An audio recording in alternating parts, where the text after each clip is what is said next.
오늘의 사연은 아들 며느리가 아파트에서 살게 하자 어머니를 찜질방으로 내쫓은 충격적인 이야기입니다. 과연 이들 가족에게 무슨 일이 일어난 걸까요?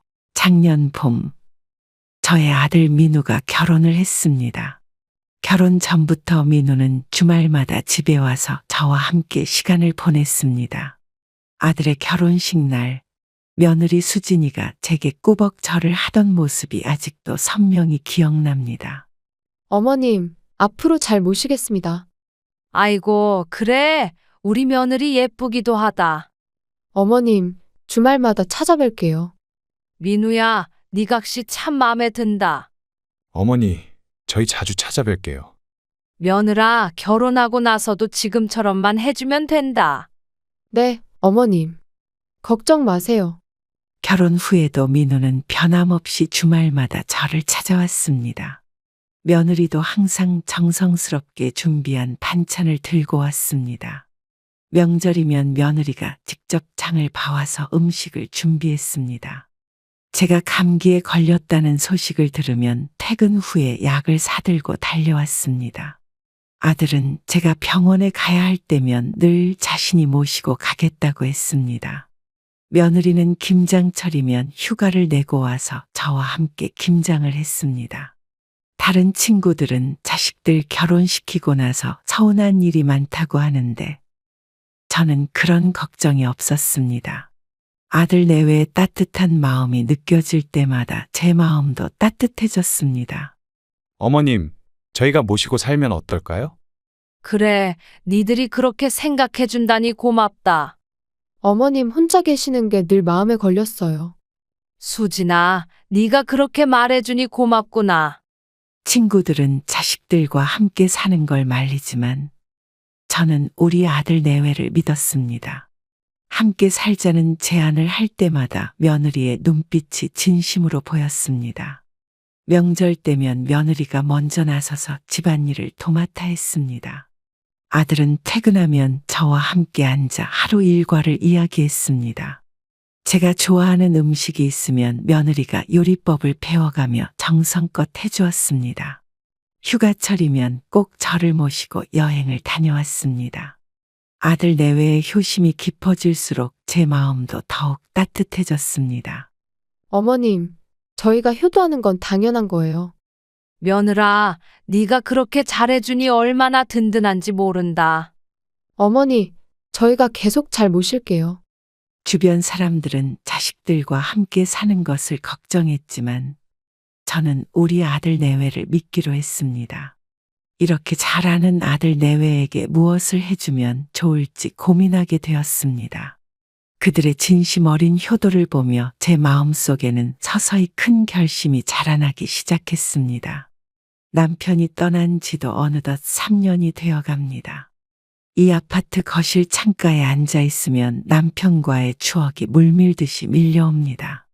퇴직금으로 이 집을 장만하던 날, 남편은 제 손을 꼭 잡았었죠. 여보, 우리 아들 잘 키워보자. 그래, 우리 아들 훌륭하게 키워야지. 이제 우리 식구 고생 안 해도 되겠다. 당신 덕분이에요. 이 집에서 우리 아들 결혼하는 날도 보겠네. 우리 아들 잘 자라서 효도도 하겠지. 그럼 우리 아들이야. 저녁이면 남편은 베란다에서 도시의 야경을 바라보는 걸 좋아했습니다. 퇴근하고 돌아온 아들과 함께 막걸리 한 잔씩 기울이던 모습이 아직도 생생합니다. 남편이 떠나고 난 후, 이 집은 저에게 더욱 소중한 공간이 되었습니다. 벽지 한 장, 장판 한 장에도 우리 가족의 이야기가 새겨져 있습니다. 어느 날 문득 이 집의 미래에 대해 생각하게 되었습니다. 남편도 이 집을 아들에게 물려주고 싶어 했다는 걸 떠올렸습니다. 민우야, 아버지가 네 얘기만 하면 눈물을 글썽이셨어. 어머니, 아버지 생각나시나 봐요. 그래, 아버지가 이 집을 참 좋아하셨지. 저도 어릴 때부터 이 집이 좋았어요. 네 아버지가 늘 이 집은 네 것이 될 거라고 하셨어. 어머니, 저는 남편의 마지막 소원을 이루어주고 싶었습니다. 하지만 단순히 재산을 물려주는 것으로 끝내고 싶지는 않았습니다. 아들 부부가 이 집의 진정한 가치를 이해했으면 했습니다. 남편과 함께 일구어온 이 보금자리가 앞으로도 사랑이 가득한 공간이길 바랐습니다.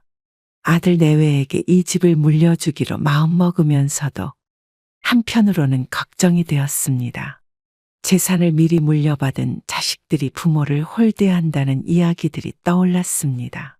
그래서 저는 신중하게 결정하기로 했습니다. 요즘 부모 재산 때문에 갈등 생기는 집들이 많다며?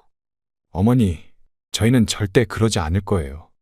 저는 농담 반, 진담 반으로 아들에게 말했습니다. 그래도 세상 일이라는 게 어떻게 될지 모르는 거잖니. 어머니, 말도 안 되는 말씀을 하세요. 저희를 믿으세요. 그래, 니들을 믿고 싶구나.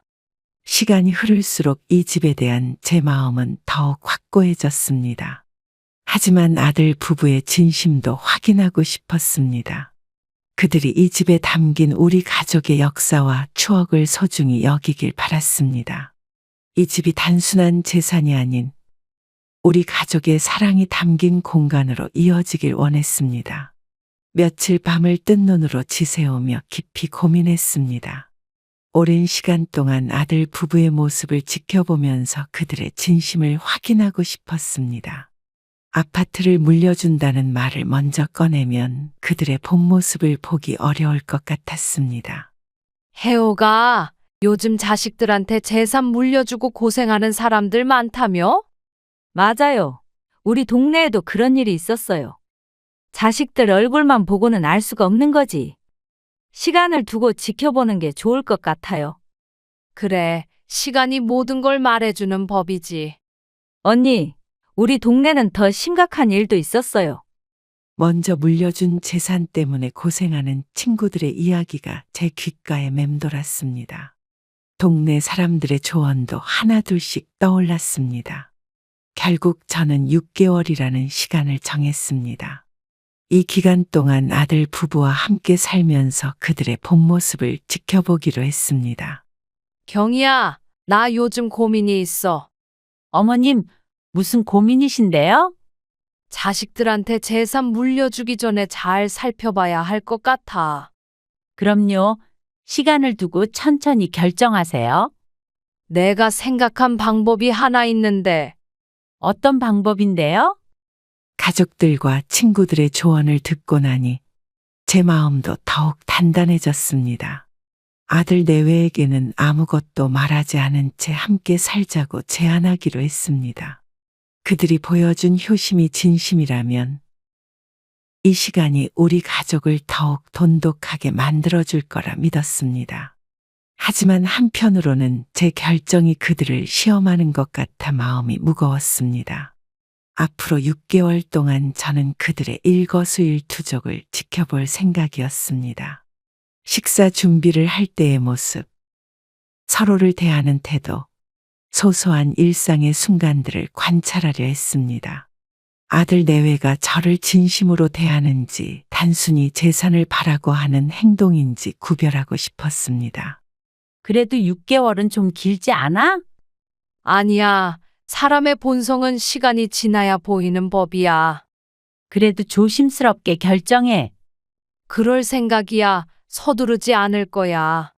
네 마음 이해는 가. 이렇게 결정하고 나니 오히려 마음이 편안해졌습니다. 앞으로의 6개월이 우리 가족에게 어떤 변화를 가져올지 기대되면서도 한편으로는 두려웠습니다. 하지만 이것이 우리 가족의 미래를 위한 최선의 선택이라 믿었습니다. 저는 이제 아들 내외에게 함께 살자는 제안을 할 준비가 되었습니다. 저는 주말에 아들 내외를 집으로 초대했습니다. 평소처럼 식사를 준비하면서도 제 마음은 복잡했죠. 늘 하던 대로 아들이 좋아하는 된장찌개를 끓이며 말을 꺼낼 타이밍을 고민했습니다. 민우야, 수진아, 어머니가 할 말이 있다. 어머니, 무슨 말씀이세요? 요즘 혼자 살다 보니 쓸쓸해서 말이다. 어머님, 저희가 자주 찾아뵐게요. 아니, 그게 아니라 니들이랑 같이 살고 싶다. 어머니, 갑자기 이런 말씀을 하시니. 대신 나와 6개월 동안 같이 지내면 그 후에 아파트 명의를 넘겨주는 걸 고민해 볼게. 아들과 며느리는 서로의 얼굴을 바라보며 잠시 당황한 듯 했습니다. 저는 그들의 표정 하나하나를 유심히 살폈습니다. 제 제안이 그들에게 부담이 될까 걱정도 되었지만 이미 마음을 정한 후였습니다. 식탁 위에는 잠시 무거운 침묵이 내려앉았습니다. 민우야, 네 생각은 어떠니? 어머니, 저희도 늘 그런 생각을 했었어요. 며느라, 니는 어떻게 생각하니? 어머님, 저도 찬성이에요. 정말로 괜찮겠니? 어머님 혼자 계시는 게 늘 걱정이었어요. 며느리의 대답에서 진심이 느껴졌습니다. 하지만 저는 실제로 증여 계획 절차를 밟진 않았습니다. 그들이 보여줄 진정한 모습을 보고 싶었기 때문입니다. 식사를 마치고 구체적인 이야기를 나누기 시작했습니다. 이사 날짜부터 방배치, 생활비 분담까지 하나씩 정리해 나갔습니다. 아들 내외는 적극적으로 의견을 제시했고 저의 의견도 존중해 주었습니다. 그들의 모습을 보며 제 선택이 옳았다는 확신이 들었습니다. 언제쯤 이사 오면 좋을까? 다음 달 초에 이사 오면 어떨까요? 그래, 그때까지 방도 정리해 놓을게. 어머님, 짐 정리는 저희가 도와드릴게요. 민우야, 네 방은 그대로 있단다. 이렇게 해서 우리의 동거 생활이 시작되었습니다. 아들 내외는 전세금을 다른 곳에 투자하면 좋겠다며 기뻐했습니다. 하지만 저는 속으로 6개월이라는 시간을 세기 시작했습니다. 이 시간 동안 그들의 진심을 확인할 수 있길 바랐습니다. 제 마음 한켠에는 작은 불안감도 있었지만 희망을 품고 새로운 시작을 준비했습니다. 이사날, 아들 내외는 아침 일찍부터 분주히 짐을 나르기 시작했습니다. 며느리는 전날 저녁부터 와서 제 방 구석구석을 깨끗이 청소했죠. 아들은 무거운 가구들을 혼자서 옮기겠다며 발벗고 나섰습니다. 어머님, 저희가 다 할 테니 가만히 계세요. 저희가 모실 차례잖아요. 민우야, 이 장롱 혼자 옮기다 다칠라. 어머니, 제가 충분히 할 수 있어요. 수진아, 이제 짐 다 정리된 것 같니? 다른 집 자식들은 부모님과 같이 산다는 말만 들어도 인상을 찌푸린다는데 우리 아들 내외는 달랐습니다. 오히려 제가 불편한 건 없는지 꼼꼼히 살피며 방 구조까지 바꾸어 주었습니다. 이사 첫날부터 며느리는 제가 좋아하는 북어해장국을 끓여왔습니다. 아들은 출근 전에 꼭 제 방에 들러 인사를 하고 나갔습니다. 어머님, 저희랑 같이 사시니까 어떠세요? 좋다. 아침 저녁으로 얼굴 보니 든든하네. 저희도 너무 좋아요. 어머님. 며느라, 식사 준비는 내가 할게. 어머님, 제가 하는 게 좋죠. 그래도 내가 할 수 있는 건 하고 싶구나. 처음 며칠간은 서로 불편한 점은 없는지 조심스레 살피는 모습이었습니다. 하지만 시간이 지날수록 자연스럽게 한 가족이 되어갔습니다. 며느리는 출근하면서도 제 아침 식사를 챙겨놓고 갔습니다. 주말이면 아들이 집안 구석구석을 수리하고 정비했습니다. 어머님, 이제 저희가 효도할 기회가 생겼네요. 민우야, 니들이 이렇게 해주니 너무 고맙다. 어머님, 저희가 당연히 할 일이에요. 수진아, 회사 다니면서 힘들진 않니? 전혀요.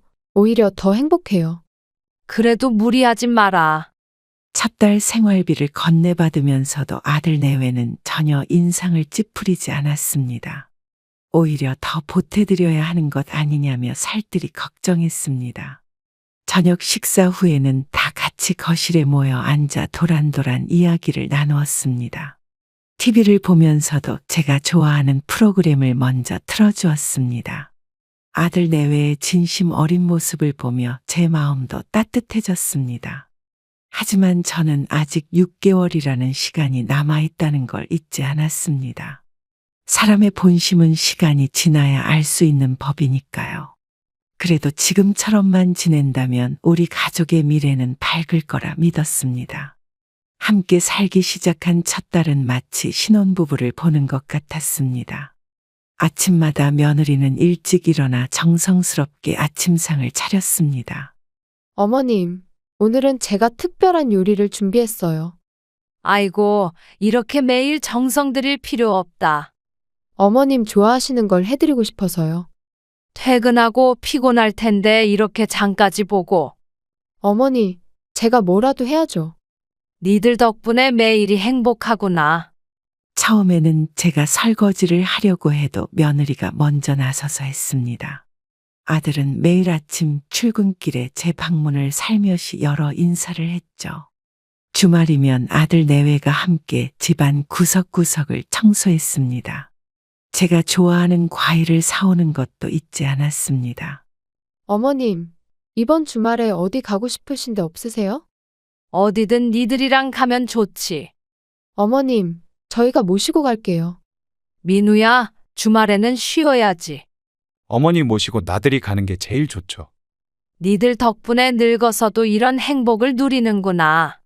저녁 식사 후에는 거실에서 함께 TV를 보며 도란도란 이야기꽃을 피웠습니다. 며느리는 제 어깨를 주물러 주기도 했고 아들은 발 마사지를 해주었습니다.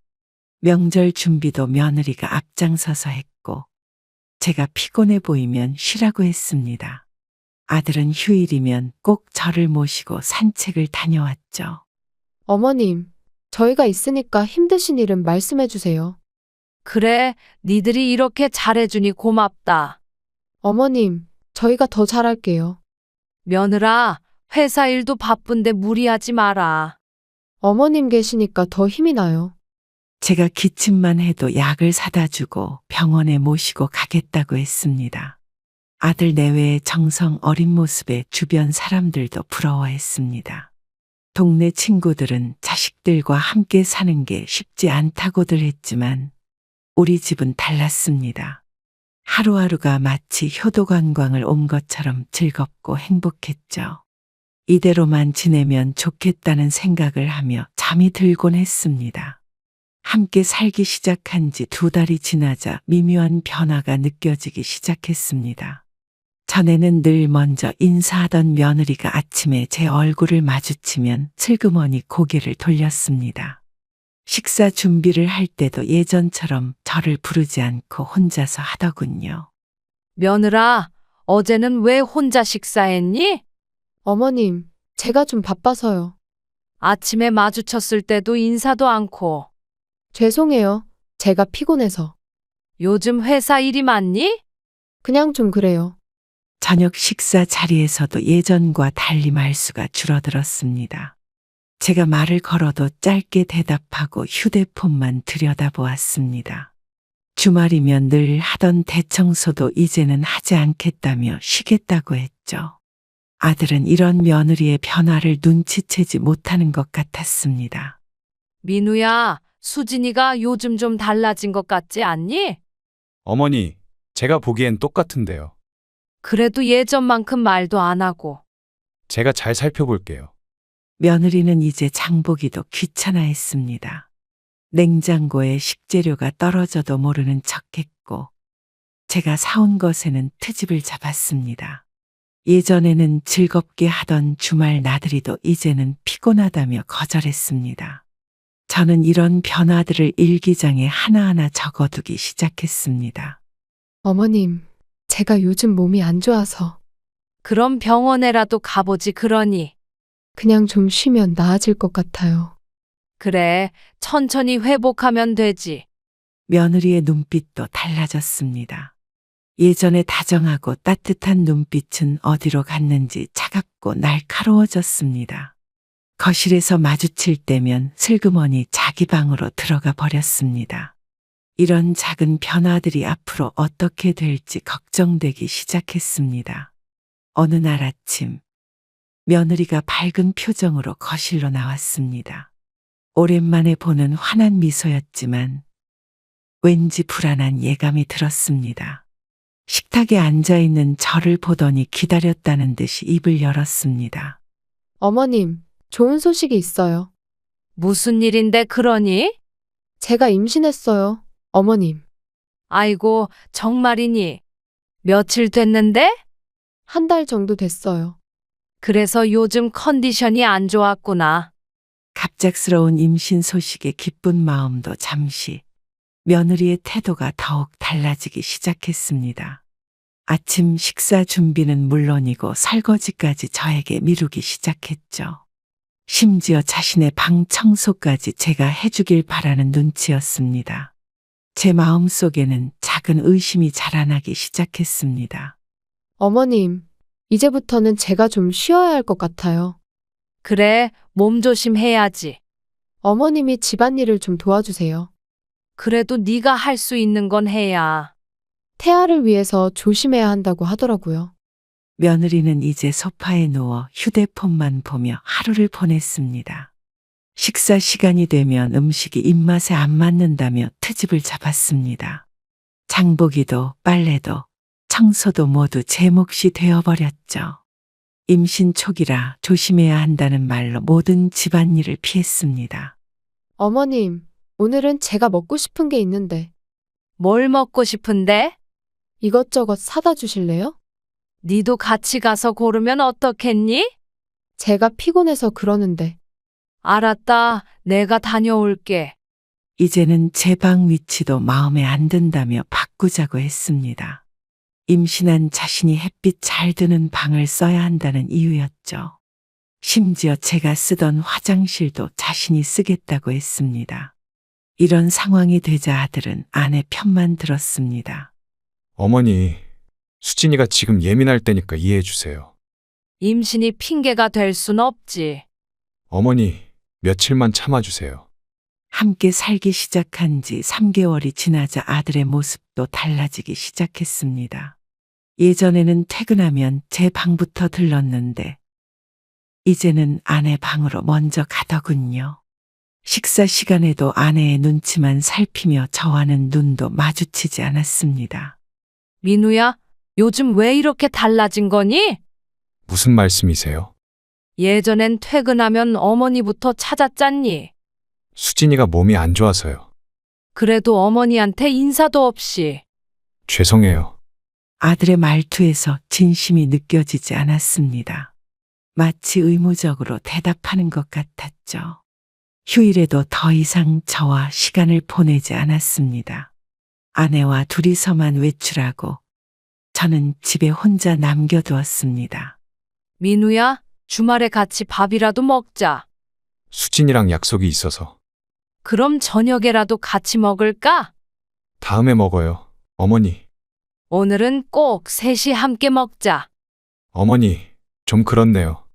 제가 식사 준비를 해놓아도 맛이 없다며 배달 음식을 시켰습니다.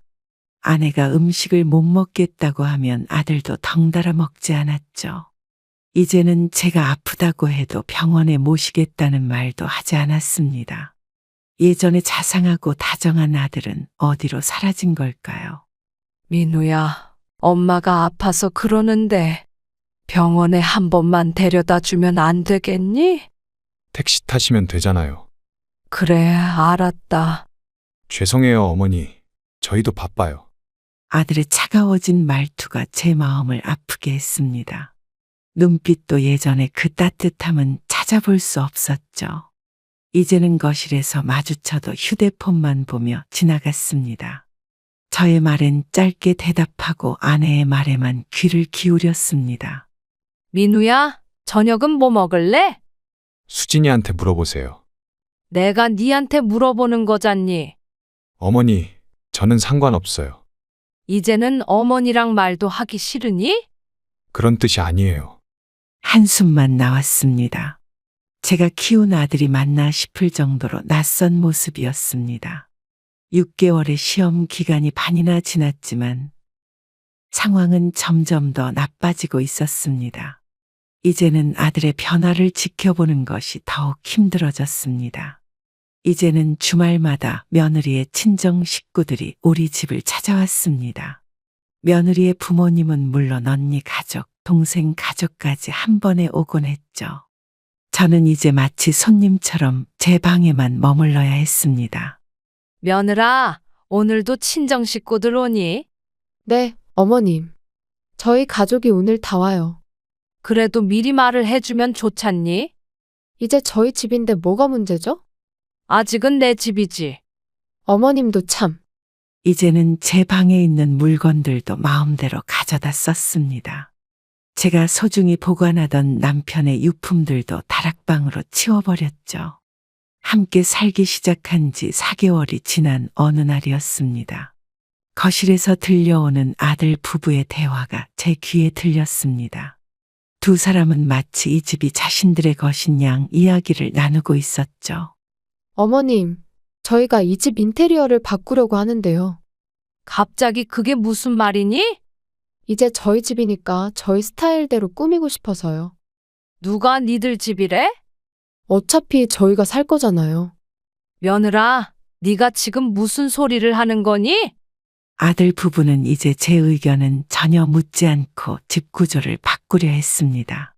거실 벽지부터 시작해서 부엌 싱크대까지 바꾸겠다고 했죠. 심지어 제 방까지도 작은 방으로 옮기라고 했습니다. 이제는 매일 밤 인테리어 공사 이야기로 시끄러웠습니다. 민우야, 이 집이 아직 어머니 집이라는 걸 잊지 마라. 어머니, 이제 저희도 가족이잖아요. 그래도 허락도 없이 이러면 안 되지. 어머님은 너무 고지식하세요. 며느라, 네가 지금 시어머니한테 하는 말이 그게 맞니? 저희도 이 집에서 오래 살아야 하니까요. 집 안 곳곳에 붙어 있던 남편의 사진들도 모두 치워버렸습니다. 제가 아끼던 가구들도 중고로 팔겠다며 사진을 찍어대더군요. 현관 비밀번호도 제게 말도 없이 바꾸려고 했습니다. 이제는 제가 이 집의 주인이 아닌 것처럼 느껴졌습니다. 이 방은 애기 방으로 꾸밀 거예요. 며느라, 그건 내 방이잖니. 어머님은 작은 방으로 가시면 되죠. 왜 내 맘대로 할 수 없니? 이제는 저희가 이 집의 주인이잖아요. 도대체 누가 그런 말을 했어? 아들 부부의 오만한 태도가 날이 갈수록 심해졌습니다. 이제는 제가 거실에 앉아 있는 것도 싫어하는 눈치였습니다. 남편과 함께 일구어온 이 보금자리가 순식간에 남의 집이 되어버린 것 같았습니다. 하지만 아직 6개월의 시험 기간이 끝나지 않았다는 걸 떠올렸습니다. 이제는 식사 시간에 제 밥그릇도 놓지 않았습니다. 거실에서 TV를 보고 있으면 채널을 마음대로 돌려버렸죠. 제가 있는 곳이면 어디든 둘이서 서곤거리며 웃었습니다. 민우야, 밥은 같이 먹자. 저희끼리 먹을게요. 그래도 한 집에 살면서 따로 먹는 게 말이 되냐? 어머님은 편하실 때 드세요. 수진아, 니도 그게 맞다고 생각하니? 저희도 신혼이에요. 이제는 제가 아파도 모른 척했습니다. 기침 소리가 나면 귀찮다는 듯이 한숨을 쉬었죠. 심지어 제가 약을 달라고 해도 모른 척 지나갔습니다. 어머님, 저희도 좀 편하게 살고 싶어요. 며느라, 그게 무슨 말이니? 어머님이 너무 저희 생활에 간섭하시는 것 같아서요. 내가 뭘 간섭했다는 거니? 그냥 저희만의 공간이 필요해요. 이게 내 집인데 내가 왜 불편해야 하니? 아들은 이제 제 눈을 마주치지도 않았습니다. 말을 걸어도 고개를 돌린 채 대답도 하지 않았죠. 며느리는 친구들을 데려와 제 앞에서 노골적으로 험담을 했습니다. 이제는 현관문 소리만 들려도 제 방으로 숨어 들어가야 했습니다. 아들아, 나랑 말이라도 해라. 할 말 없어요. 이제 엄마가 싫어진 거니? 그냥 좀 내버려 두세요. 매일 아침 찬장을 정리한다며 그릇을 옮기고 다녔습니다. 제가 아끼는 물건들은 모두 다락방으로 치워버렸죠. 식탁에 앉아 있으면 불편하다며 자기들만의 공간을 달라고 했습니다. 이제는 제가 이 집의 주인이 아닌 불청객이 된 것만 같았습니다. 함께 산 지 5개월째 되던 어느 날이었습니다. 아침부터 며느리는 평소와 다르게 남편과 서곤거리며 이야기를 나누었습니다. 저를 향한 그들의 시선이 심상치 않게 느껴졌죠. 어머님, 드릴 말씀이 있어요. 무슨 일이니? 사실 저희가 요즘 많이 불편해요. 어머니, 당분간 저희끼리만 있고 싶어요. 그게 무슨 소리니? 어머님, 찜질방이라도 쉬다 오시면 어떨까요? 순간 제 귀를 의심할 수밖에 없었습니다. 찜질방이라는 말이 마치 벼락처럼 제 귓가를 때렸습니다. 이제는 노골적으로 저를 내쫓으려는 것이었습니다. 제가 그동안 이들을 위해 해준 모든 것들이 물거품이 된 것만 같았습니다. 네가 정말 어머니를 찜질방으로 보내겠다는 거니? 어머님, 저희도 사정이 있어서요. 도대체 무슨 사정이 있다는 거야? 와이프가 몸이 안 좋으니 편히 쉬어야 해서요. 그래, 임신했다고 이제 어머니는 찜질방으로 가란 말이지? 어머니, 너무 심하게 생각하지 마세요. 아들의 냉정한 말투에 제 심장이 멎는 것만 같았습니다. 이제는 제가 키운 아들이 맞나 싶을 정도였습니다. 며느리는 마치 승리자처럼 득이양양한 표정을 지었습니다. 둘의 태도는 마치 오래전부터 계획했던 것처럼 보였습니다. 어머님, 사실 이제 저희도 독립해서 살고 싶어요. 이 집이 독립하고 싶은 니들 집이었나? 어차피 저희가 살 집이잖아요. 누가 그래? 어머님도 이제 저희 눈치 보면서 사시기 불편하시잖아요. 며느라, 네가 참. 이제는 제 방에 있는 짐을 정리하라며 은근히 재촉했습니다. 찜질방 위치까지 휴대폰으로 보내왔습니다. 마치 오래전부터 이런 날을 준비해온 것처럼 행동했습니다. 하지만 이제 저도 더는 참을 수 없었습니다. 저는 조용히 방으로 들어가 서랍을 열었습니다. 오랫동안 보관해두었던 등기부등본이 그곳에 있었죠. 떨리는 손으로 그 서류를 꺼내 들었습니다. 니들이 그렇게 자신만만하게 이야기할 수 있는 이유가 뭐니? 어머님, 무슨 말씀이세요? 이 집이 니들 건 줄 알고 이러는 거니? 당연히 저희 집이잖아요. 그래? 그럼 이게 뭔지 한번 봐봐. 어머니, 그게 뭔데요? 아들 내외의 얼굴이 순식간에 하얗게 변했습니다. 등기부등본에 적힌 제 이름을 보고 말문이 막힌 듯 했습니다. 그동안의 오만한 태도가 순식간에 무너져 내렸죠. 이제야 현실을 깨달은 듯 했습니다. 이제 누구 집인지 알겠니? 어머님, 저희가, 찜질방은 니들이나 가거라. 어머니, 저희가 잘못했어요. 이제 와서 그게 무슨 소용이 있니? 죄송합니다, 어머님. 그제서야 며느리의 얼굴에서 핏기가 가셨습니다. 아들도 등기부등본을 보더니 말을 잃은 듯 했습니다. 그동안의 거만한 태도는 온데간데 없이 사라졌죠. 이제는 두 사람 다 고개를 들지 못했습니다. 어머님, 저희가 정말 큰 잘못을 했네요. 이제 와서 그런 말이 나오니? 저희가 너무 막무가내로 굴었어요. 참나, 니들이 그동안 어떻게 행동했는지 기억나니? 어머니, 용서해 주세요. 이제는 늦었다. 제가 준비했던 6개월의 시험 기간이 이렇게 끝나버렸습니다. 아들 내외의 진심을 확인하는 데는 5개월이면 충분했네요. 이제 더 이상의 시험은 필요하지 않을 것 같았습니다. 그들의 본 모습이 이미 충분히 드러났으니까요. 등기부등본을 본 후 아들 부부의 태도가 180도 바뀌었습니다. 며느리는 갑자기 제 발 앞에 무릎을 꿇었습니다. 아들도 고개를 깊이 숙인 채 움직이지 못했습니다. 어머님, 제가 정신이 나갔었나 봐요. 저희가 큰 잘못을 했어요. 어머니, 저는 자격이 없는 아들입니다. 그래, 정말 자격이 없는 아들이구나. 방금 전까지 저를 내쫓으려던 기세는 온데간데 없이 사라졌습니다. 며느리는 갑자기 부엌으로 달려가 앞치마를 두르고 설거지를 시작했습니다. 아들은 제 방을 청소하겠다며 분주히 움직였죠. 마치 지난 5개월간의 일이 거짓말처럼 느껴졌습니다. 어머님, 앞으로는 제가 잘할게요. 이제는 그런 말도 필요 없다. 저희 정말 잘못했어요. 니는 그동안 뭐 했니? 어머니 죄송합니다. 이제 와서 미안하다고 하니? 아들은 옛날처럼 제 방에 찾아와 무릎을 꿇고 앉았습니다. 며느리는 갑자기 임신 초기라 예민했다며 변명을 늘어놓았습니다. 하지만 이미 그들의 진심은 충분히 보았습니다. 그 어떤 변명도 지난 5개월을 지울 수는 없었죠. 어머님, 우리 다시 시작해요. 다시 시작하자고? 저희가 잘못했어요. 정말 잘못했어요. 5개월 동안 니들이 한 행동이 다 기억난다. 용서해 주세요, 어머님. 세상에 공짜는 없는 법이야. 갑작스러운 아들 부부의 태도 변화가 오히려 더 서글펐습니다. 재산 앞에서 손바닥 뒤집듯 달라지는 모습이 안타까웠죠.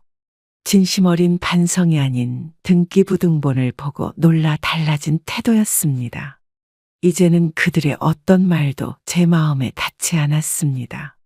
저는 떨리는 마음을 진정시키며 단호한 목소리로 말씀을 꺼냈습니다. 그동안 참아왔던 모든 것들이 이제는 더 이상 필요 없어졌습니다. 아들 부부의 진심을 확인하는데 5개월이면 충분했죠. 이제는 더 이상 니들과 살고 싶지 않구나? 그동안 나를 어떻게 대했는지 기억나니? 어머니, 정말 죄송합니다. 며느라, 찜질방은 네가 가면 되겠다. 어머님, 아들은 제 방 앞에서 무릎을 꿇은 채 움직이지 못했습니다. 며느리는 갑자기 청소를 시작하더니 부산스럽게 움직였습니다. 하지만 이제는 그 어떤 행동도 제 마음을 움직일 수 없었습니다. 그들의 진짜 모습을 이미 똑똑히 보았으니까요. 이번 주까지만 시간을 줄 테니 짐을 싸서 나가거라. 어머니, 저희가 잘못했습니다. 이제 와서 그런 말이 무슨 소용이 있니? 제발 한 번만 기회를 주세요. 임신했다며? 찜질방에서 지내기 힘들 테니 월세방을 알아보든가 해라. 어머님, 이제는 그들의 어떤 말도 제 귀에 들어오지 않았습니다. 5개월 동안 제가 겪었던 모든 순간들이 주마등처럼 스쳐 지나갔습니다. 그들이 저를 무시하고 내쫓으려 했던 모든 기억들이 선명했습니다. 이제는 돌이킬 수 없는 강을 건넌 것 같았습니다. 민우야, 네가 정말 내 아들이 맞니? 어머니, 제가 잘못했어요. 내가 니를 어떻게 키웠는데? 용서해 주세요. 이제는 늦었다. 어머니, 아들은 계속해서 용서를 구했지만 저는 단호했습니다. 며느리는 갑자기 입덧이 심하다며 화장실로 뛰어갔습니다. 하지만 이제는 그런 연기도 더 이상 통하지 않았습니다.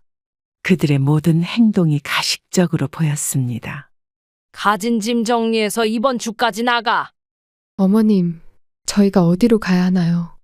그건 니들이 알아서 할 일이지. 임신한 와이프랑 어떻게? 내가 찜질방으로 가라고 했을 때는 그런 생각 안 났니? 죄송합니다. 시간이 갈수록 아들 부부의 애원하는 목소리가 커져갔습니다. 하지만 제 마음은 이미 돌처럼 굳어버렸습니다. 이제는 그 어떤 말로도 제 결심을 돌이킬 수 없었습니다. 5개월간의 시험 기간은 이렇게 막을 내렸습니다.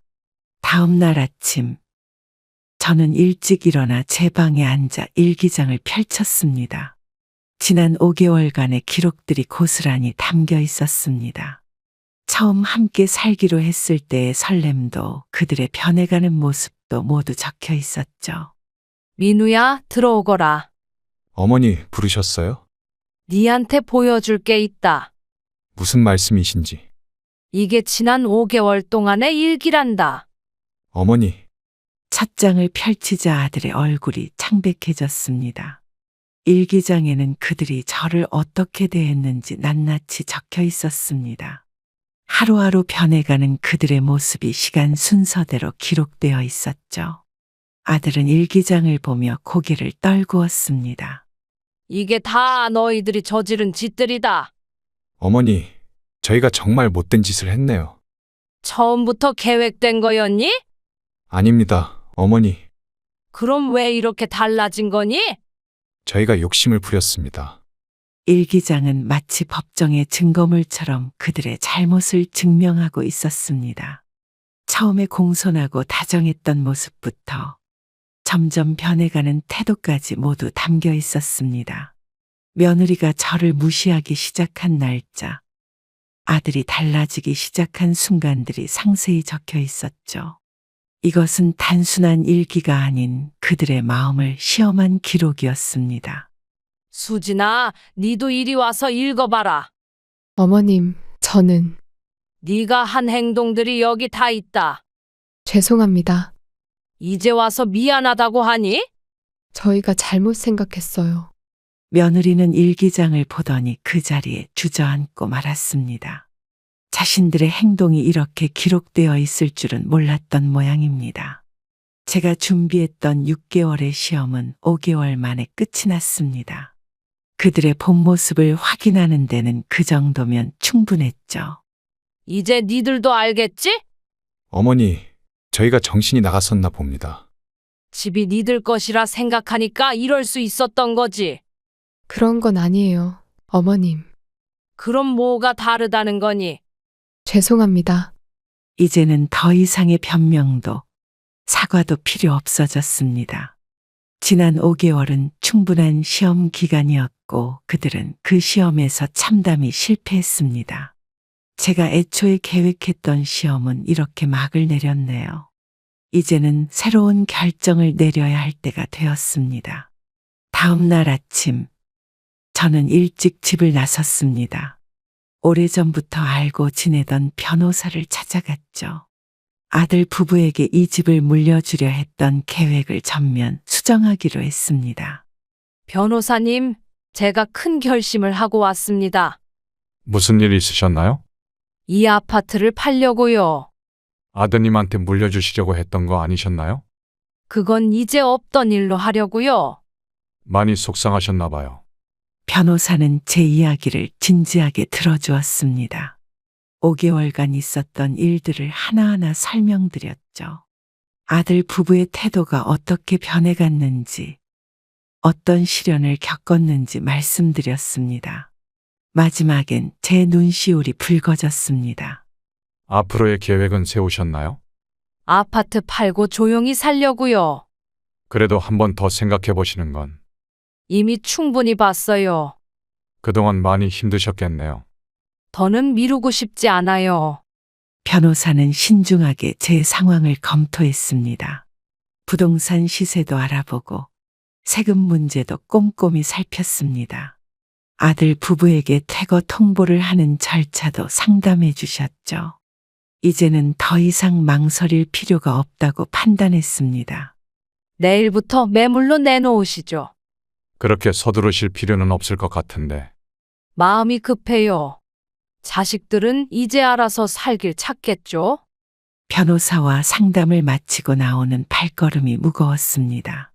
하지만 이제는 돌이킬 수 없는 강을 건넌 것 같았습니다. 남편이 평생을 일구어온 이 보금자리와도 이별해야 할 때가 온 것 같았죠. 가슴 한켠이 아팠지만 이것이 최선이라 생각했습니다.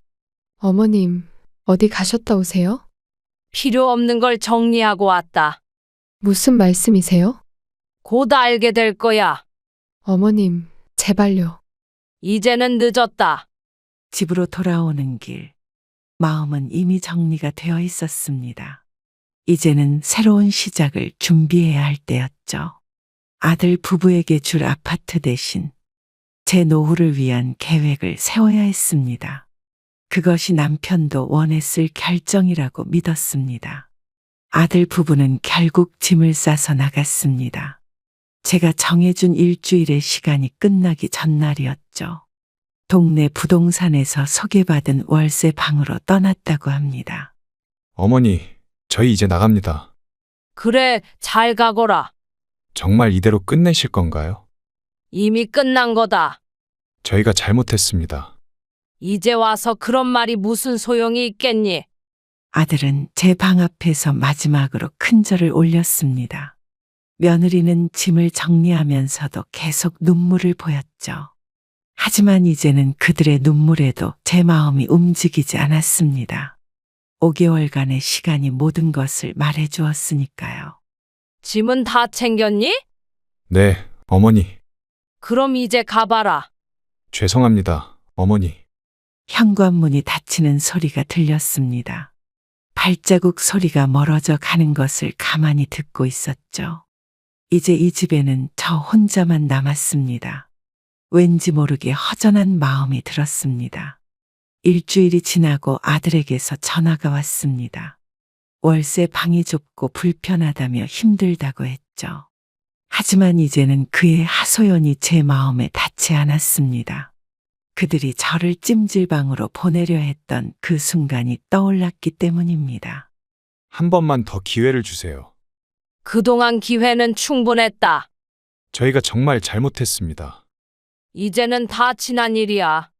이렇게 우리 가족은 재산 문제로 갈라서게 되었습니다. 한때는 그토록 가까웠던 사이가 이렇게 멀어질 줄 몰랐네요. 하지만 이것이 최선의 선택이었다고 저는 믿습니다. 앞으로는 저 혼자만의 삶을 살아가려 합니다. 이제 2달이 지났습니다.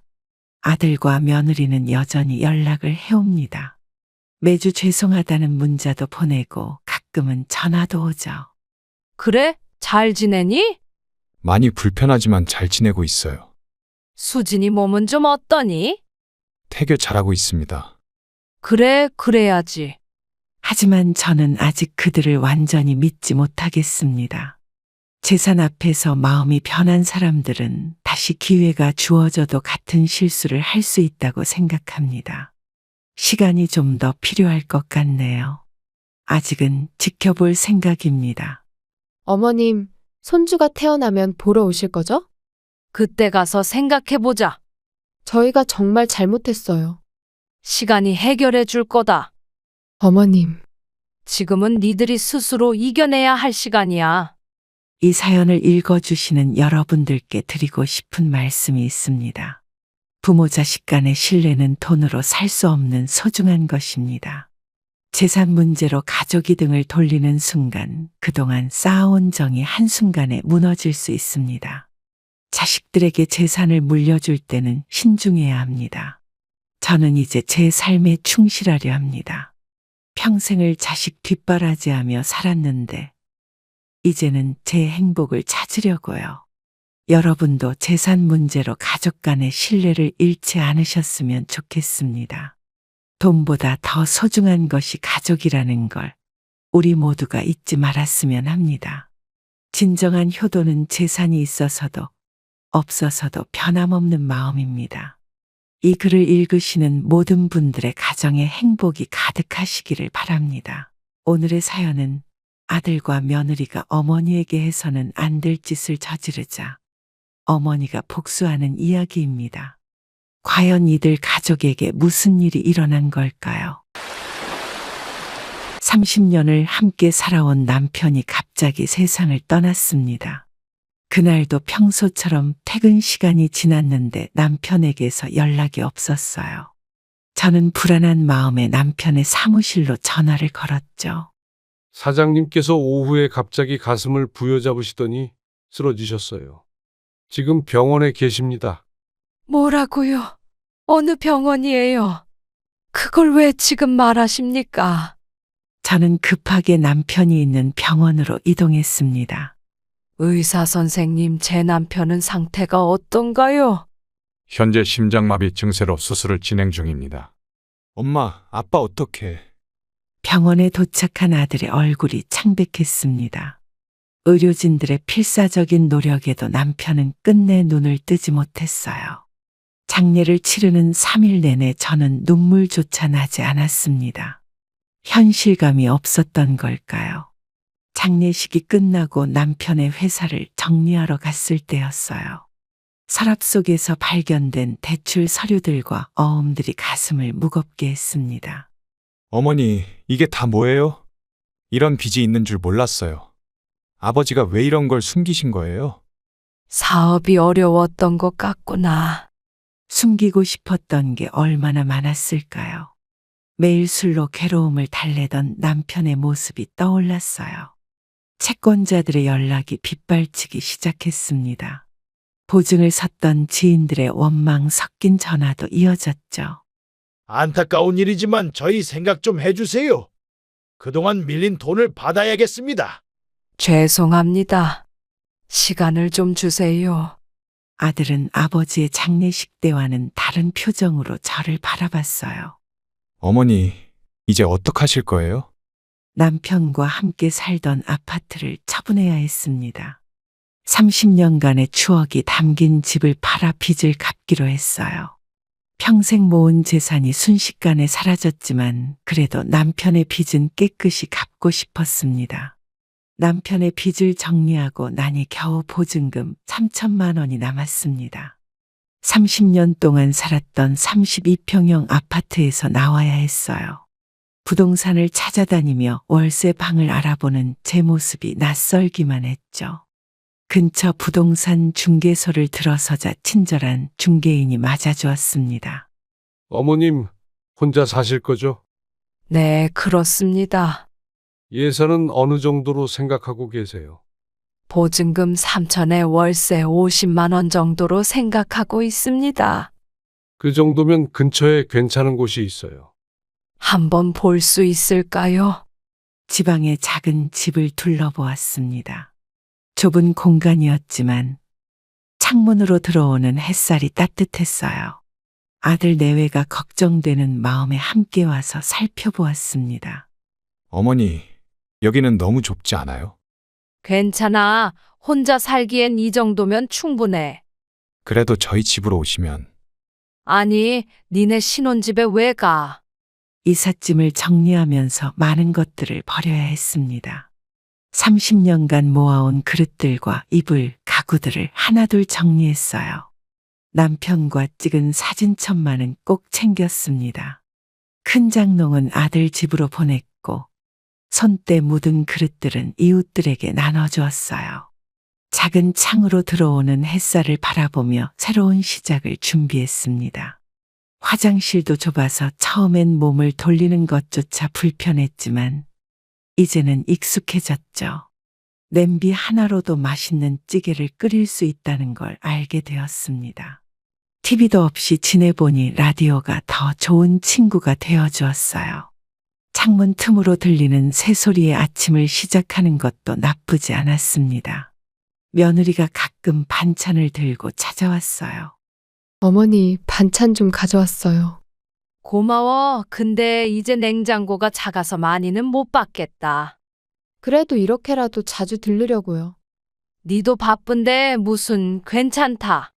좁은 공간에서도 행복을 찾을 수 있다는 걸 하루하루 배워갔습니다. 저녁이면 동네 공원을 산책하며 하루를 정리하는 습관이 생겼어요. 이웃들과도 인사를 나누게 되었죠. 어머님, 저녁 산책 나가세요? 네, 날도 좋은데 같이 가실래요? 좋죠. 저도 혼자 살아서 이런 시간이 참 좋아요. 작은 화분 하나로도 집안이 환해지는 걸 발견했습니다. 창가에 놓은 화분들이 하나둘 늘어갈수록 생기가 돌았어요. 인생의 전환점에서 저는 작지만 확실한 행복을 찾아가고 있었죠. 혼자만의 시간을 보내며 오히려 마음의 여유를 찾아가게 되었습니다. 큰 집에서는 몰랐던 소소한 즐거움들이 하나씩 보이기 시작했어요. 달라진 환경이 처음에는 두렵기만 했지만 이제는 제 삶의 일부가 되어가고 있었습니다. 밤이면 작은 창문 너머로 보이는 달을 보며 남편 생각도 하고 지나온 시간들을 돌아보곤 했어요. 작아진 공간만큼 마음은 더 넓어진 것 같았습니다. 작은 집에서 생활이 익숙해질 무렵이었습니다. 아들의 연락이 뜸해지기 시작했어요. 처음에는 바쁜가 보다 했는데 점점 더 연락이 줄어들었죠. 주말마다 하던 통화도 이제는 한 달에 한 번 정도로 줄어들었습니다. 문자라도 보내볼까 하다가 귀찮게 하고 싶지 않아 참았어요. 아들, 언제 한번 들르지 않을래? 어머니, 요즘 회사 일이 너무 바빠서요. 그래도 밥 한 끼는 먹고 가야지. 다음에 시간 될 때 갈게요.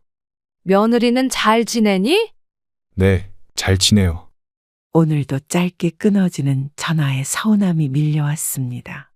예전에는 매주 들르던 아들 내외가 이제는 얼굴조차 보기 힘들어졌어요. 명절에도 짧은 문자 한 통이 전부였어요. 어머니, 이번 명절은 처가에 가기로 했어요. 앞집 할머니와 이야기를 나누다 알게 된 사실이 있었습니다. 아들 내외가 이사 갔다며? 70평대 아파트로. 처음 듣는 이야기에 놀랐어요. 전세로 살던 집에서 고급 아파트로 이사했다는 소식이었죠. 축하 인사도 못 건넨 엄마가 서러웠습니다.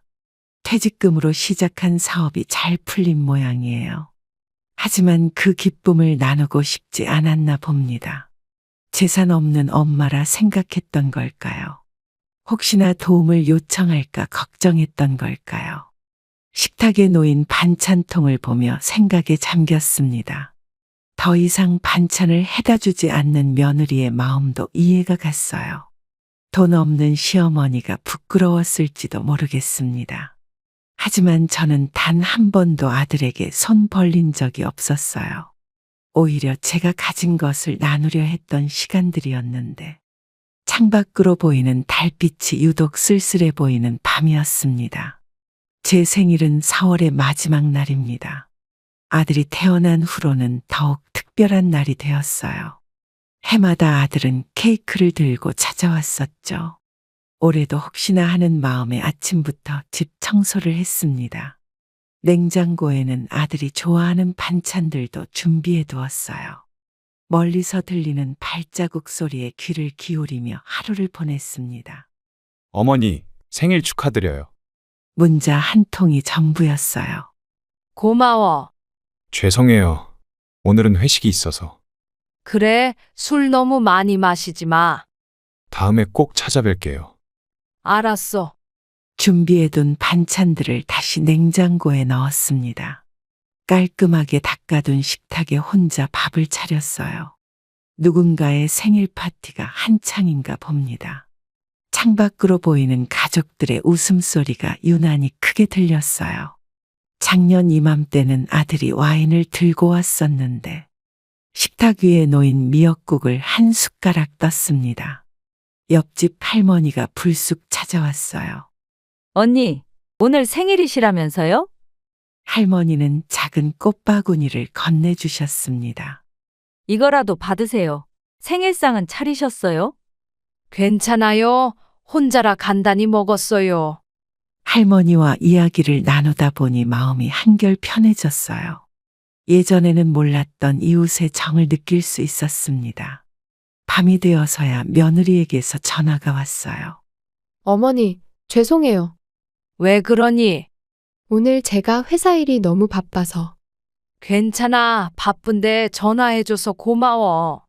식탁을 정리하며 문득 예전 생일들이 떠올랐습니다. 남편이 항상 첫 번째로 축하해주곤 했었죠.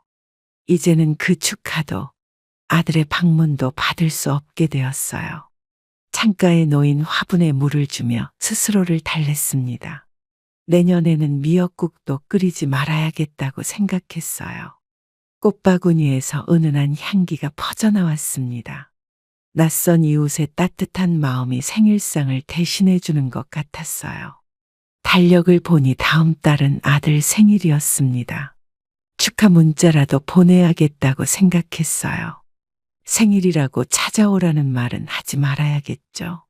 이제는 저도 조금씩 달라져야 할 것 같았습니다.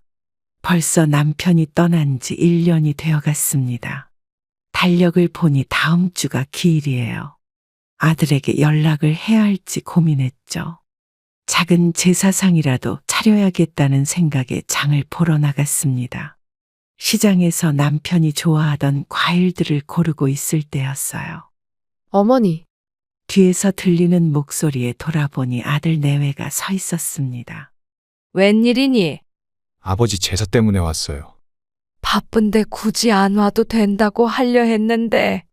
그래도 아버지 기일인데. 어머니, 저희가 준비할게요. 괜찮아. 얼마 안 돼. 장바구니를 보니 과일과 나물 몇 가지가 전부였어요. 아들은 카트 카트를 가져와 장을 보태기 시작했습니다. 며느리도 어색한 듯 조금씩 거들었어요. 간단하게 준비하려던 제사상이 점점 커져갔습니다. 집으로 돌아와 함께 음식을 준비했어요. 어머니, 제가 전 부쳐드릴게요. 알았어. 기름 너무 많이 두르지 마. 어머니, 이 나물은 어떻게 무치면 되죠? 소금 간만 살짝 하면 돼. 남편이 좋아하던 음식들을 하나둘 만들어 갔습니다. 주방에서 흘러나오는 음식 냄새가 익숙했어요. 오랜만에 세 사람이 모여 준비하는 식탁이었죠. 하지만 아들 내외의 어색한 침묵이 계속되었습니다. 형식적인 대화만 이어졌어요. 남편 사진 앞에 촛불을 켜고 제사를 지냈습니다. 아들의 술 따르는 손이 떨리는 게 보였어요. 제사가 끝나고 밥상을 차렸습니다. 어머니, 저희는 이만 가봐야 할 것 같아요. 이렇게 음식도 많은데. 다음에 올게요. 정성스레 준비한 음식들을 거의 손도 대지 않았어요. 현관문이 닫히는 소리가 유난히 차갑게 들렸습니다. 식탁 위에 남은 음식들을 정리하면서 마음이 무거워졌어요. 남편이었다면 이런 상황을 어떻게 생각했을까요? 반찬통에 음식을 담으면서 한숨이 나왔습니다. 냉장고에 차곡차곡 넣어두었지만 혼자 먹기엔 너무 많은 양이었어요. 옆집 할머니를 초대해 같이 식사를 하기로 했습니다. 언니, 아들 내외는 벌써 가버렸어요? 응, 바쁘대. 세상 참. 기일날도 이러면 되나?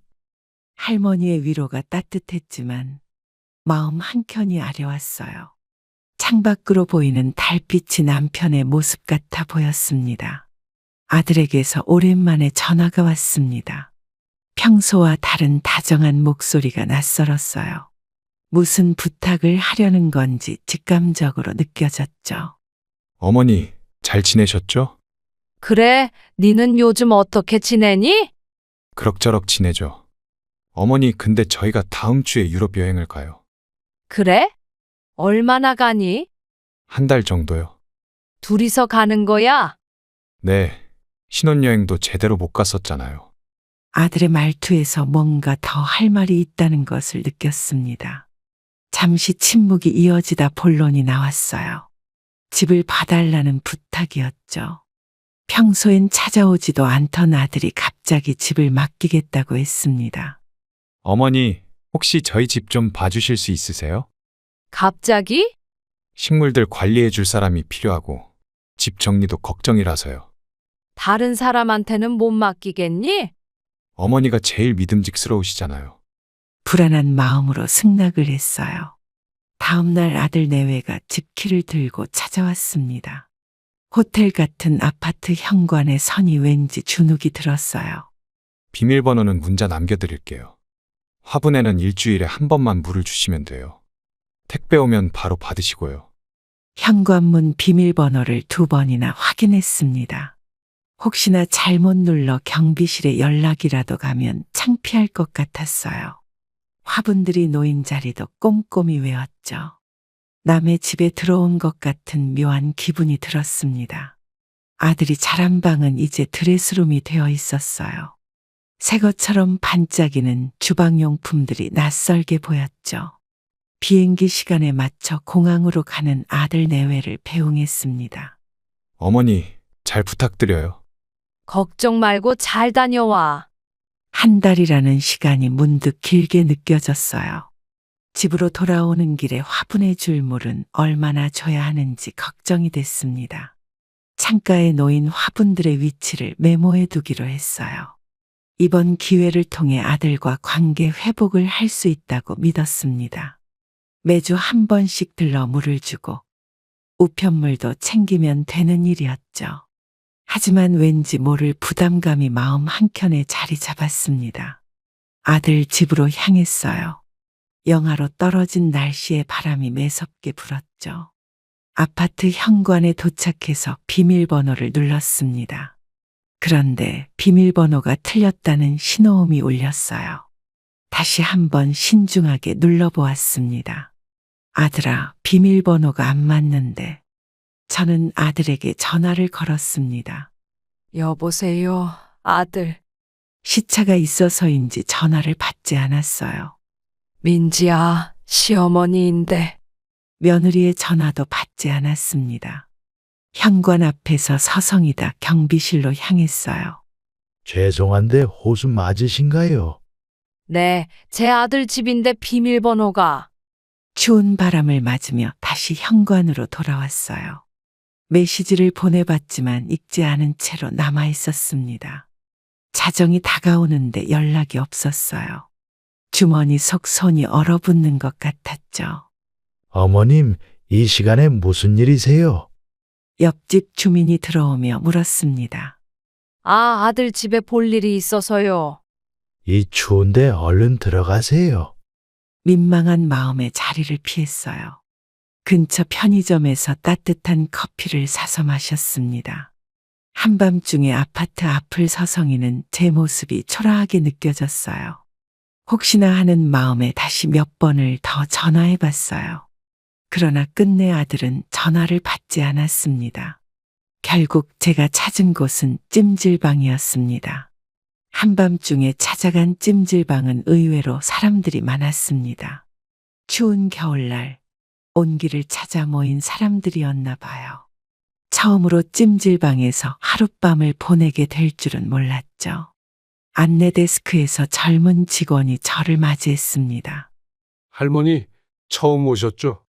네, 하룻밤만 쉬어 가려고요. 수건이랑 옷 여기 있으세요. 자리는 편하신 대로 잡으시면 돼요. 밤이 늦었는데 혼자 오셨어요. 어쩌다 보니 그렇게 됐네요. 여성 전용 공간으로 들어섰어요. 늦은 시간인데도 이곳저곳에서 담소 소리가 들렸습니다. 깔끔하게 정리된 공간이 마음을 조금은 편하게 해주었어요. 처음 써보는 찜질방 옷이 어색했지만 따뜻했죠. 구석자리에 깔반을 펼치고 누웠습니다. 옆자리 할머니가 말을 걸어왔어요. 밤이 늦었는데 지금 오셨어요? 네. 저도 멀리서 왔다가 막차 놓쳐서 왔어요. 아, 그러셨군요. TV에서는 늦은 밤 뉴스가 흘러나오고 있었습니다. 찜질방 특유의 온기가 차가웠던 몸을 녹여주었어요. 옆자리 할머니가 건넨 귤 한 알이 따뜻하게 느껴졌죠. 시계를 보니 새벽 1시가 넘어가고 있었습니다. 여기저기서 들리는 코골이 소리가 오히려 위안이 되었어요. 처음으로 집이 아닌 곳에서 밤을 보내는구나 싶었죠. 베개 대신 받친 수건이 불편했지만 이제는 그저 감사했습니다. 아들 녀석은 지금쯤 어떤 호텔에서 잠들었을까요? 모르는 사람들 속에서 밤을 보내는 게 낯설었어요. 하지만 이상하게도 마음은 편안했죠. 오히려 혼자만의 시간이 지금은 필요한지도 모르겠습니다. 새벽이 되자 찜질방이 조용해졌어요. 멀리서 들리는 물소리가 자장가처럼 들렸죠. 이불 대신 덮은 수건이 차가워질 때마다 온돌바닥의 온기가 저를 감쌌습니다. 낯선 공간에서의 하룻밤이 서럽기보다는 특별한 추억으로 남을 것 같았어요. 어쩌면 이런 경험도 인생의 한 페이지겠죠. 깜빡잠이 든 사이 어느덧 아침이 밝아오고 있었습니다. 따뜻한 온돌바닥 위에서 보낸 하룻밤이 제게 작은 위로가 되어주었습니다. 찜질방에서 보내던 중 아들에게서 드디어 전화가 왔어요. 목소리에는 미안함보다 짜증이 묻어 있었죠. 어머니, 이제 봤어요. 아니, 그래도 연락 한 번은 받아주지. 여기는 시차가 있잖아요. 비밀번호를 잘못 알려줬었다. 어머니가 잘못 들으신 거 아니에요? 네가 준 메모 그대로 눌렀어. 그럼 어디서 주무셨어요? 찜질방에서 잤다. 아들의 한숨 소리가 전화기 너머로 들려왔습니다. 형식적인 사과가 이어졌어요. 어머니, 죄송해요. 전화는 생각보다 빨리 끝났습니다. 창밖으로 보이는 하늘이 유난히 높아 보였어요. 찜질방에서 뜬 눈으로 보낸 밤이 생각났죠. 피곤한 몸을 이끌고 바닥에 누웠습니다. 다음 날 아침이 되었고 저는 아들 집으로 향했습니다. 아들 집에 도착하니 옆집 할머니가 말을 거셨습니다. 어제 밤에 어디 계셨어요? 밤새 안 들어오신 것 같던데. 찜질방에서 잤어요. 할머니의 걱정 어린 눈빛이 따뜻했습니다. 아들은 그 후로도 사과 한마디 더 없었어요. 유럽의 화려한 풍경 사진만 단체 채팅방에 올라왔죠. 저는 그 사진들을 하나하나 눌러보지 않았습니다. 아들이 새로 보내준 비밀번호로 겨우 집에 들어왔습니다. 찜질방에서 잠도 못 자고 피곤이 몰려왔어요. 화분들은 아직 물을 주지 않아 축 처져 있었죠. 냉장고를 열어보니 배달음식 용기만 가득했습니다. 며느리가 요리를 잘하지 않나 보다 생각했어요. 주방 찬장을 살펴보니 컵라면이 몇 개 있었죠. 끓이는 물도 아까워서 그랬는지 전기포트에는 물때가 끼어 있었습니다. 이렇게 살면 몸에 안 좋은데. 시간이 없다고 이러고 사나. 밥이라도 제대로 챙겨 먹어야 할 텐데. 공허한 한숨만 나왔어요. 주방 구석구석을 닦아내기 시작했습니다. 찬장 안에 그릇들은 먼지가 쌓여 있었어요. 피곤했지만 화분에 물을 주고 바닥도 깨끗이 닦았죠. 창틀의 먼지를 닦아내다 보니 어지러움이 밀려왔습니다.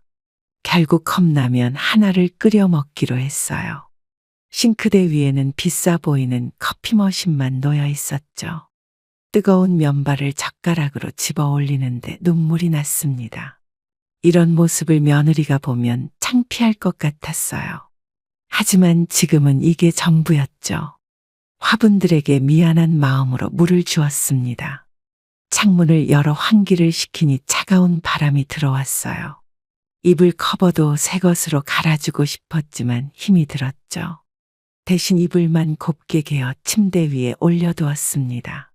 창가에 놓인 화분들이 이제야 생기를 되찾은 것 같았어요. 빈 컵라면 용기를 버리고 설거지를 마쳤습니다. 현관문을 닫고 나오는 발걸음이 무거웠어요. 매주 이렇게 와서 집을 봐줘야 한다고 생각하니 한숨이 나왔죠.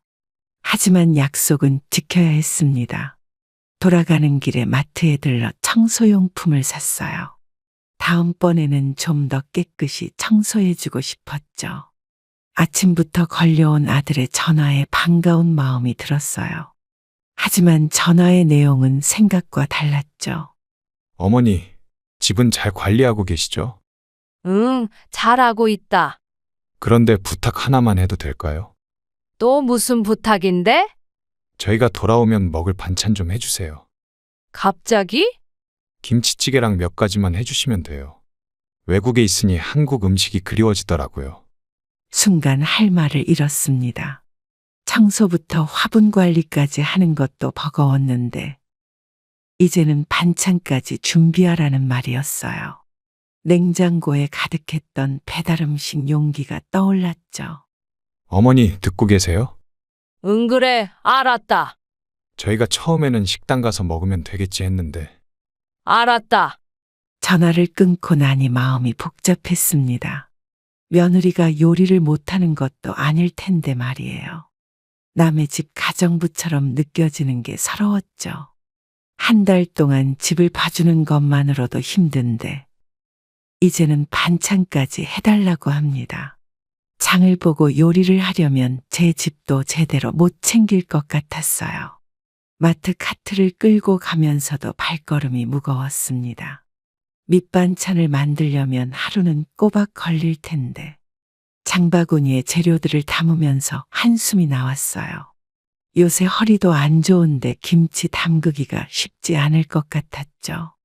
계산대 앞에서 영수증을 보니 생각보다 금액이 컸습니다. 이 비용은 당연히 제가 부담해야 하는 걸까요? 집으로 돌아와 재료를 다듬으면서 생각이 많아졌어요. 사실 반찬 해주는 건 어려운 일이 아닙니다. 하지만 아들이 부탁하는 방식이 서운했어요. 당연히 해줄 거라고 생각하는 듯한 말투가 마음에 걸렸죠. 전화 한 통에 어머니의 시간은 그렇게 쉽게 얻어지는 게 아닌데 결국 반찬은 만들지 않기로 했습니다. 대신 컵라면 옆에 쪽지 하나를 남겼어요. 아들 내외가 여행에서 돌아온 다음 날이었습니다. 아침부터 걸려온 전화에 아들의 목소리가 좋지 않았어요. 한 달 동안 쌓였던 서운함이 올라왔죠. 어머니, 이게 무슨 상황이에요? 무슨 상황이라니? 반찬은 왜 안 해주신 거예요? 컵라면도 있던데. 어머니가 그러실 분이 아닌데. 나도 내가 그럴 사람이 아닌데 그래야만 했나 보다. 순간 참았던 말들이 터져나왔습니다. 엄마가 니네 가정부야. 어머니, 무슨 말씀을.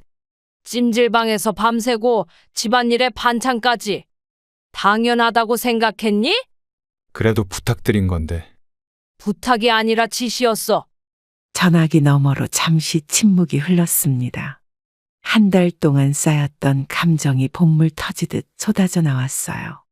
잘못된 비밀번호로 추운 밤거리를 헤맸던 일, 찜질방에서 뜬 눈으로 보낸 밤, 빈 냉장고 앞에서 컵라면을 끓여 먹었던 순간들이 떠올랐죠.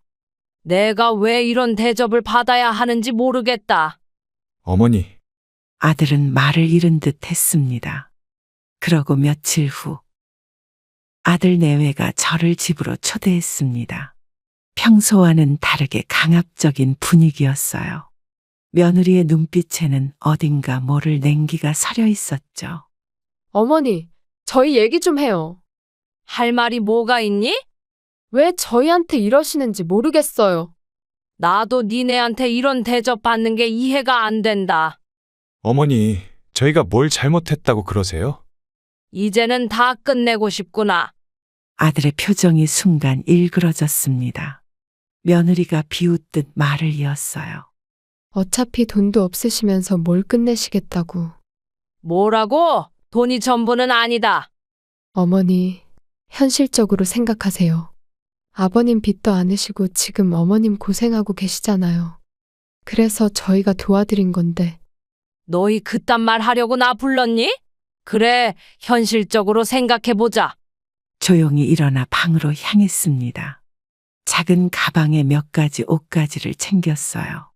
남편과 찍은 사진 한 장을 넣으며 마음을 다잡았죠.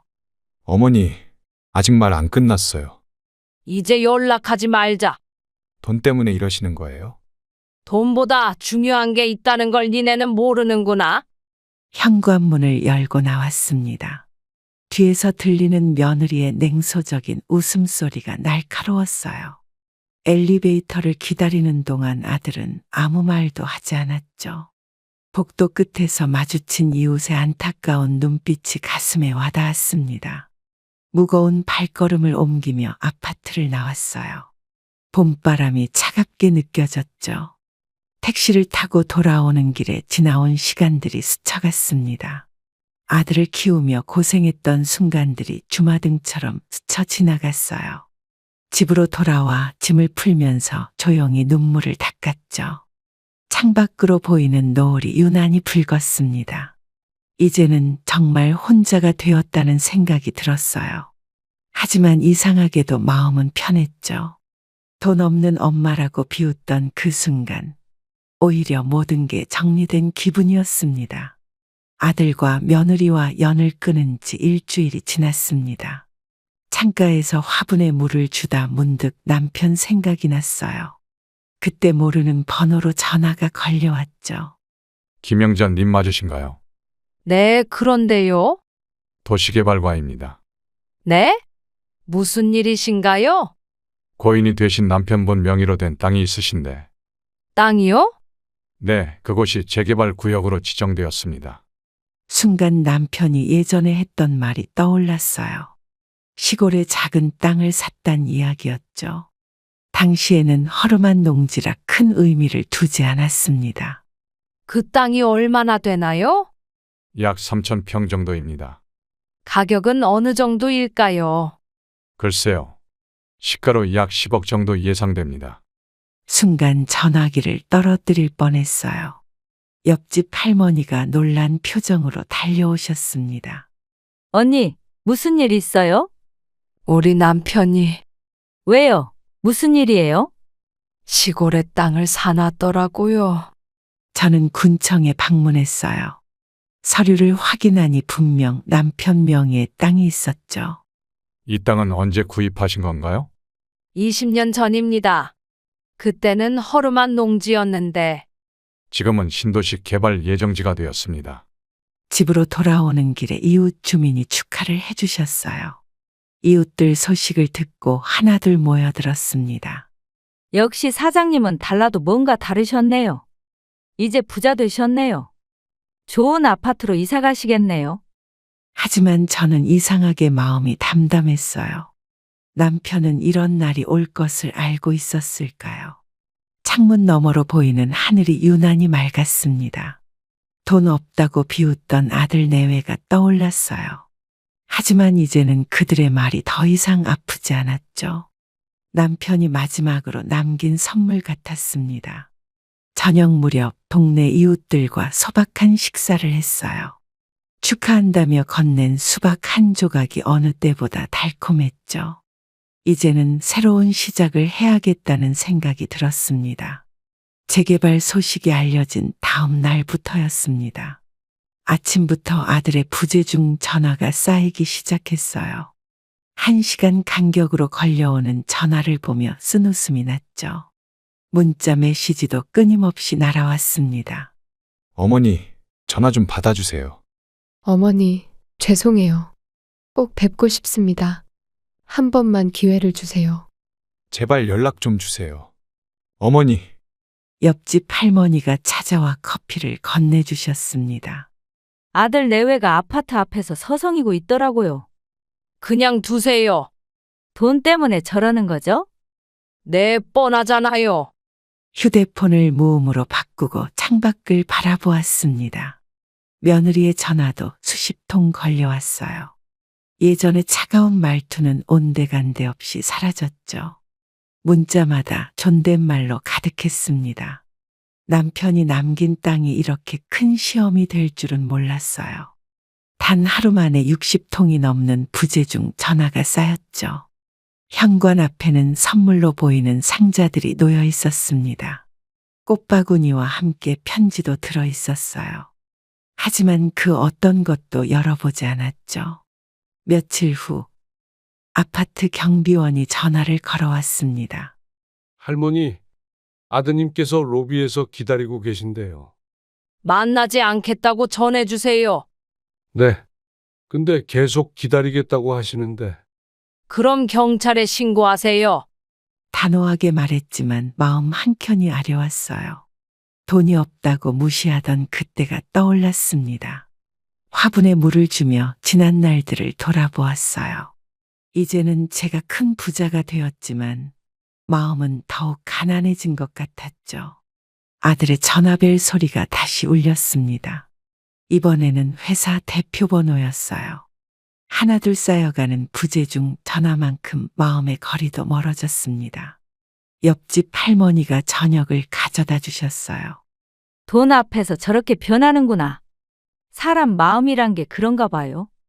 창밖으로 보이는 달빛이 차가웠습니다. 이제는 전화벨 소리조차 귀에 들어오지 않았어요. 며칠 후 갑작스럽게 아들과 며느리가 집에 방문했습니다. 거실에는 무거운 침묵이 내려앉았어요. 저는 천천히 차를 준비했죠. 갑자기 아들이 무릎을 꿇었습니다. 어머니, 정말 죄송합니다. 그만 일어나. 저희가 잘못했어요. 무릎 꿇는다고 다 용서되는 건 아니야. 어머니, 저도 같이 무릎 꿇고 사과드립니다. 며느라, 이미 늦었다. 며느리의 눈에서 눈물이 흘렀습니다. 찻잔을 내려놓으며 마음을 가라앉혔어요. 두 사람의 모습이 낯설면서도 안타까웠죠. 한 달 전만 해도 돈 없는 시어머니라고 비웃던 모습이 떠올랐습니다. 재개발 소식이 전해지자마자 달라진 태도가 서글펐어요. 이제는 재산이 생겼으니까 찾아온 거니? 아닙니다, 어머니. 그동안은 왜 이러지 않았어? 거실 시계 소리만 덩그러니 울렸습니다. 아들의 어깨가 떨리고 있었어요. 며느리는 손수건으로 눈물을 닦았죠. 찜질방에서 밤새던 날 전화 한 통 없더니 정말 죄송합니다. 컵라면으로 끼니 때우던 날도, 가정부 취급하던 날도. 두 사람의 고개가 더욱 깊이 숙여졌습니다. 창밖으로 비가 내리기 시작했어요. 빗소리가 마음을 더욱 무겁게 했죠. 이제 와서 뭘 어쩌자고. 어머니 마음을 너무 늦게 알았습니다. 돈이 사람 마음도 바꾸는구나. 따뜻했던 차가 식어갔습니다. 저는 천천히 자리에서 일어났어요. 방으로 들어가 서랍을 열었죠. 남편과 찍은 마지막 사진을 꺼내 보았습니다. 다시 거실로 나왔을 때도 두 사람은 그대로였어요. 일어나서 이 사진 좀 보렴. 아버지, 네 아버지가 마지막으로 남긴 선물이야. 사진을 보며 아들이 눈물을 흘렸습니다. 하지만 이미 깨진 거울은 다시 붙일 수 없다는 걸 알았어요.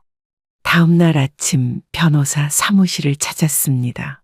재산 처분에 대한 상담을 받으려 했어요. 남편이 남긴 땅의 보상금을 어떻게 할지 결정했죠. 일부를 기부하시겠다고요? 네, 그게 좋을 것 같아요. 아드님은 어떻게 생각하시나요? 이제 그 아이는 제 아들이 아닙니다. 그래도 한 번 더 생각해 보시는 게 이미 충분히 생각했어요. 변호사의 놀란 표정이 인상적이었습니다. 서류를 작성하면서 마음이 차분해졌어요. 보상금을 장애인 복지관과 보육원에 기부하기로 했죠. 사모님, 정말 대단하십니다. 아니에요. 이게 제가 찾은 행복이에요. 그래도 노후는 어떻게? 월세방에 살아도 편한 마음이면 충분해요. 창밖으로 새들이 날아가는 모습이 보였습니다. 가벼운 마음으로 집으로 돌아왔어요. 옆집 할머니가 반찬을 들고 찾아오셨죠. 재산 어떻게 하실 거예요? 일부를 기부하기로 했어요. 아들한테는요? 이제는 그 아이도 자기 길을 가야죠. 할머니는 말없이 제 손을 잡아주셨습니다. 돈보다 더 값진 것을 찾은 것 같아요. 이제는 편히 잠들 수 있을 것 같았죠. 화분에 물을 주며 새로운 시작을 생각했습니다. 작은 것에 감사하는 마음이 차올랐어요. 아들이 찾아왔다는 소식을 들었지만 만나지 않았죠. 이제는 정말 끝이라는 걸 아들도 알았겠죠. 남편이 남긴 선물로 새로운 삶을 시작하려 합니다. 돈이 전부가 아니란 걸 보여주고 싶었어요. 마지막 선택이 옳았다는 걸 가슴으로 느낄 수 있었죠. 창가에 앉아 노을을 바라보며 미소 지었습니다.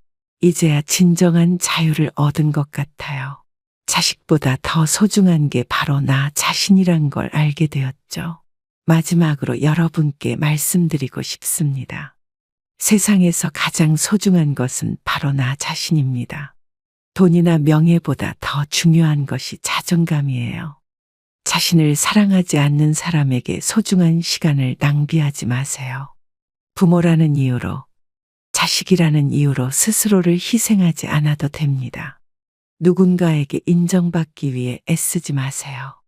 여러분의 행복은 타인이 아닌 스스로가 만들어가는 것이니까요. 작은 일상의 기쁨을 느끼며 살아가는 것, 그것이 진정한 부자의 삶이 아닐까요? 저는 이제 화분을 가꾸며 소소한 일상을 즐기려 합니다. 여러분도 자신을 위한 삶을 살아가시길 바랍니다. 오늘도 행복한 하루 보내세요. 감사합니다.